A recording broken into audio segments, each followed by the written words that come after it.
Hello friends, आज हम NCERT science class 7 का जो है चैप्टर 7 कर रहे हैं। फ्रेंड्स, हम केवीएस के लिए जो है ईवीएस के सभी चैप्टर्स हम कर रहे हैं। केवीएस के लिए ये हमारी साइंस की बुक जो है 7th क्लास की है। 6th क्लास की बुक से जो चैप्टर आएंगे वो हमने कर लिए। अब हम 7th क्लास की बुक से जो चैप्टर पूछे जाएंगे वो कर रहे हैं। तो देखिए, ये है चैप्टर 7, मौसम, जलवायु तथा जलवायु के अनुरूप जंतुओं द्वारा अनुकूलन। फ्रेंड्स, केवीएस के लिए साइंस से जो चैप्टर पूछे गए हैं उनकी मैंने चैनल पर प्लेलिस्ट बना दी है। आप उन्हें देखने के लिए चैनल पर प्लेलिस्ट में जा सकते हैं। क्या आपको याद है, जब आप पहाड़ों पर भ्रमण के लिए जा रहे थे तो आपसे क्या क्या साज सामान ले जाने के लिए कहा गया था?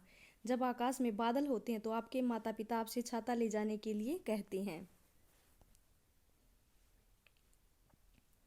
क्या आपने कभी अपने परिवार के बुजुर्गों को पारिवारिक समारोह आयोजित करने से पहले मौसम के बारे में चर्चा करते सुना है? आपने अवश्य ही खेल शुरू होने से पहले विशेषज्ञों को मौसम के बारे में चर्चा करते हुए सुना होगा। क्या आपने कभी सोचा है कि ऐसा क्यों होता है? मौसम का किसी खेल पर अत्यधिक प्रभाव पड़ सकता है, इसका हमारे जीवन पर भी अत्यधिक प्रभाव पड़ता है। हमारे अनेक दैनिक क्रियाकलाप उस दिन के मौसम के पूर्वानुमान पर आधारित होते हैं। दूरदर्शन, रेडियो और दैनिक समाचार पत्रों में भी प्रतिदिन मौसम के बारे में जानकारी दी जाती है।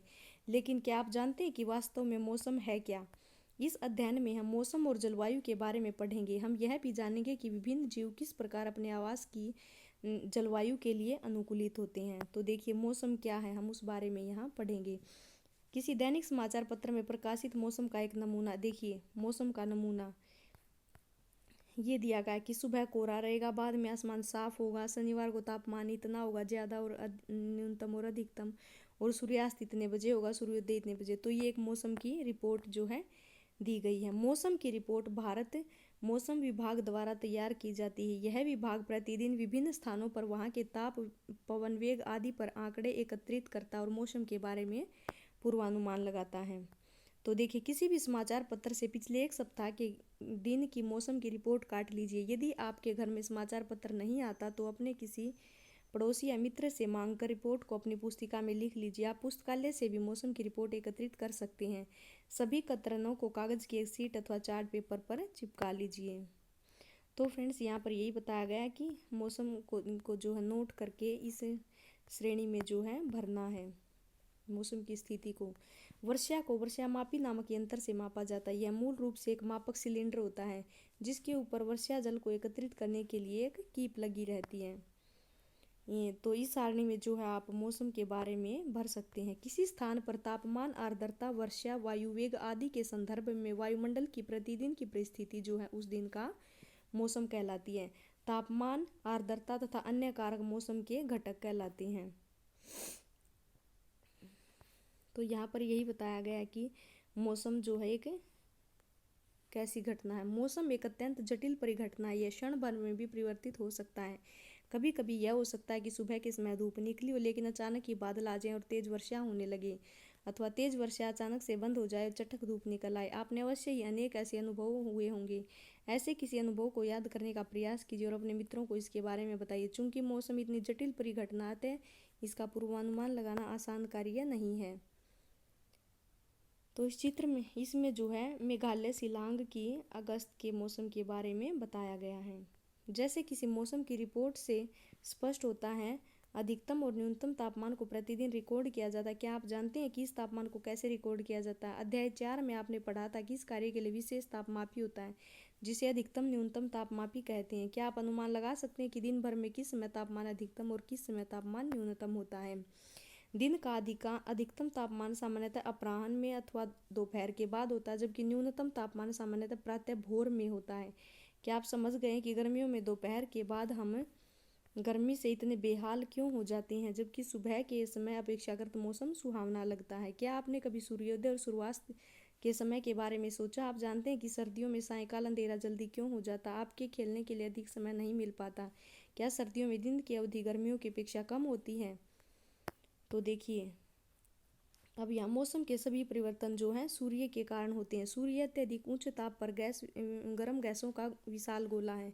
सूर्य की हमसे दूरी बहुत अधिक है, परंतु सूर्य द्वारा उत्सर्जित ऊर्जा इतनी अधिक है कि पृथ्वी से इसकी इतनी दूरी होने के बावजूद सूर्य हमारे लिए समस्त ऊर्जा और उष्मा और प्रकाश का स्रोत है। अतः सूर्य ऊर्जा का प्राथमिक स्रोत है जो मौसम में परिवर्तन लाता है। पृथ्वी के थल क्षेत्र, समुद्रों और वायुमंडलों द्वारा अवशोषित और परिवर्तित की जाने वाली ऊर्जा भी किसी स्थान पर मौसम को निर्धारित करने में महत्वपूर्ण होती है। यदि आप समुद्र के समीप रहते हैं तो आपने यह अनुभव किया होगा कि आपके स्थान का मौसम रेगिस्तान अथवा पहाड़ी क्षेत्रों के आसपास के मौसम से काफ़ी भिन्न है। तो देखिए, जलवायु। मौसम विज्ञान प्रतिदिन मौसम संबंधी आंकड़ों को रिकॉर्ड करते हैं। पिछले अनेक दशकों के मौसम के रिकॉर्ड सुरक्षित रखे गए हैं। इसमें हमें किसी स्थान के मौसम के पैटर्न का निर्धारण करने में सहायता मिलती है। किसी स्थान के मौसम की लंबी अवधि जैसे 25 वर्ष में एकत्रित आंकड़ों के आधार पर बना मौसम का पैटर्न उस स्थान की जलवायु कहलाता है। यदि हम पाते हैं कि किसी स्थान का तापमान अधिकांश समय उच्च रहता है तो हम कहते हैं कि उस स्थान की जलवायु गर्म है। यदि इसके अतिरिक्त उस स्थान पर अधिकांश दिनों में भारी वर्षा भी होती है तो हम कह सकते हैं कि उस स्थान की जलवायु गर्म और आर्द्र है।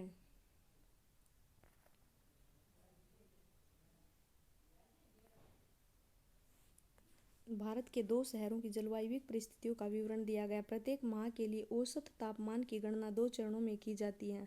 हम पहले माह के प्रत्येक दिन के लिए रिकॉर्ड किए गए तापमान का औसत निकालते हैं। उसके बाद हम पिछले वर्ष कई वर्षों में उसी माह के लिए अनेक वर्षों के औसत तापमान की गणना करते हैं।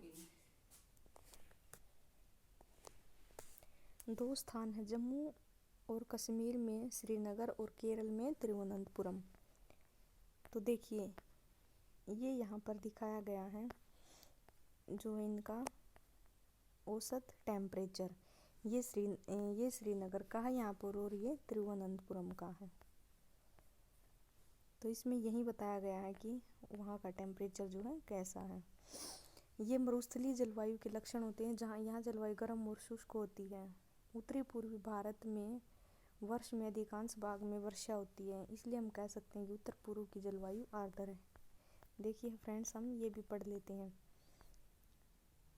केरल और तिरुवनंतपुरम के तापमान में जो है अंतर यहाँ पर दिखाया गया है।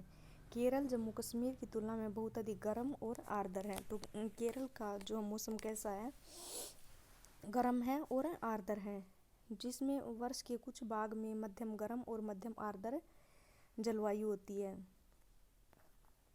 इसी प्रकार के आंकड़े भारत के पश्चिमी क्षेत्र राजस्थान के वर्ष में अधिकांश औसत तापमान को ऊंच दिखाते हैं, लेकिन सर्दियों में जो सिर्फ कुछ माह के लिए तापमान काफ़ी कम होता है। इस क्षेत्र में बहुत कम वर्षा होती है। ये मरुस्थलीय जलवायु के लक्षण हैं। यहाँ जलवायु गर्म और शुष्क होती है। तो केरल में तो जलवायु गर्म और आर्द्र होती है और राजस्थान में जलवायु गर्म और शुष्क होती है। उत्तर पूर्व में जलवायु जो है आर्द्र है। जलवायु और अनुकूलन। जलवायु का सभी जीवों पर गहरा प्रभाव पड़ता है। जंतु उन स्थितियों में जीने के लिए अनुकूलित होते हैं जिसमें वे रहते हैं। अत्यधिक सर्द और गर्म जलवायु में जीवित रहने के लिए जंतुओं में स्वयं को चरम शीत अथवा ताप से बचाने के लिए कुछ विशेष गुण होते हैं। कक्षा 6 की विज्ञान की पुस्तक में हमने अध्याय 9 में जो है अनुकूलन को पढ़ा था। ये सभी गुण और लक्षण जो जंतुओं को उनके परिवेश के अनुकूलन में सहायक होते हैं, विकास की प्रक्रिया का परिणाम है। इस पुस्तक के अध्ययनों में मौसम और जलवायु के मृदा पर प्रभाव के बारे में पढ़ेंगे। यहाँ हम केवल जंतुओं पर जलवायु के प्रभाव के बारे में पढ़ेंगे। 6ठी कक्षा में आपने कुछ आवास स्थानों के लिए जंतुओं के अनुकूलन के विषय में पढ़ा था। जंतुओं के जलवायु परिस्थितियों के लिए अनुकूलन के उदाहरण के रूप में हम केवल ध्रुवीय क्षेत्र और उष्णकटिबंधीय वर्षावनों में रहने वाले कुछ जंतुओं की जो है चर्चा करेंगे। जैसा कि नाम से स्पष्ट है, ध्रुवीय क्षेत्र ध्रुवों के समीप स्थित होते हैं। उत्तरी ध्रुव और दक्षिणी ध्रुव। ध्रुवीय क्षेत्रों के कुछ परिचित देश Canada, Greenland, Iceland, Norway, Sweden, Finland तथा अमेरिका के अलास्का और रूस के साइबेरिया क्षेत्र हैं। Bharat, Malaysia, Indonesia, Brazil, Congo गणतंत्र, केन्या, युगांडा और नाइजीरिया कुछ ऐसे देश हैं जहां उष्णकटिबंधीय वर्षावन पाए जाते हैं। देखिए, विश्व का मानचित्र लीजिए। ध्रुवीय क्षेत्र को नीले रंग से दिखाइए, इस प्रकार उष्णकटिबंधीय क्षेत्रों को लाल रंग से दिखाइए। तो ध्रुवीय क्षेत्र क्या होते हैं? ध्रुवीय क्षेत्रों में चरम जलवायु पाई जाती है। ये क्षेत्र सदैव बर्फ से ढके रहते हैं। यहाँ वर्ष में अधिकांश भागों में अत्यधिक सर्दी रहती है। ध्रुवों पर 6 महीने तक सूर्यास्त नहीं होता और बाकी 6 महीनों तक यहाँ सूर्योदय नहीं होता है। सर्दियों में तापमान -37 डिग्री तक हो जाता है। यहाँ रहने वाले जंतु इन चरम स्थितियों के लिए